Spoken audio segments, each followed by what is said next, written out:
இனிய வணக்கம். நலம் புனைந்துரைத்தல் என்ற 112வது அதிகாரத்தில் 8வது குறள் 1118. மாதர் முகம்போல் ஒளிவிட வல்லையேல் காதலை வாழிமதி என்ற அருமையான குறட்பா.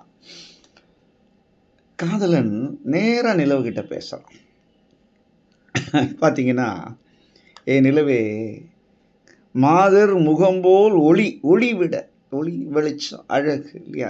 என்னோட காதலியுடைய முகம் மாசு மறுவற்றது, அன்பிளமிஷ்டுன்னு சொல்லுவோம் பாருங்க. அந்த மாதிரி அப்படியே மாசு மறுவற்றது, அப்படியே ஈர்க்கும் தன்மை உடையது, அழகு நிறைந்து ததும்பி நிற்கும் அந்த முகம். அதில் ஒரு சொட்டு கூட எங்கேயுமே எந்த புள்ளிகளும் இருக்காது.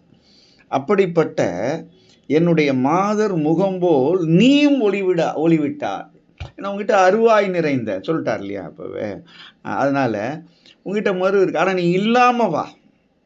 எப்படி என் காதலுக்கு அதாவது என்னுடைய காதலி என்னுடைய மனதில் புகுந்து என்னிடத்தே உள்ளாலோ, எனக்கு காதலியானாலோ, அதேபோல் நீயும் என் காதலியின் முகத்தை ஒத்திருந்தால் நீயும் என் காதலுக்கு உரித்தாவாய், உரியாய் என்று அழகாக சொல்லும் இடம்.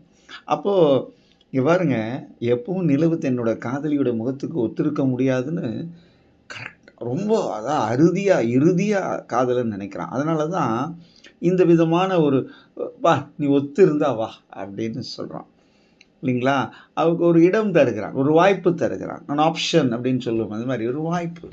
என் காதலி முகம் போல் ஒளிவிட்டு நில், அது எந்த ஒரு குறையில்லாமல் முழுமையாக நில், பொலிவுபட நில் இல்லையா? ஒளிபட நில் இருந்தினா நீயும் என் காதலுக்கு உரித்தாவாய் என்பதை ரொம்ப அழகான கற்பனைகள் எத்தனை விதங்கள் இல்லைங்களா? காதலனுக்கு காதலி எவ்வளோ நேசிக்கிறான் பாருங்க.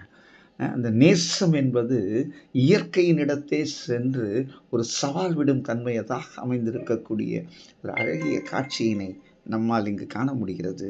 இந்த காதலினுடைய இந்த ஆழம், அழுத்தம், மென்மை அனைத்தையும் ஒரு சேர இந்த குறட்பாவிலே வள்ளுவர் பொதித்து நமக்கு தந்திருக்கிறார் என்றால் அது மிகையாகாது என்று சொல்லி, இந்த நாள் இனிய நாளாக அனைவருக்கும் என் மனமார்ந்த வாழ்த்துக்கள். நன்றி, வணக்கம்.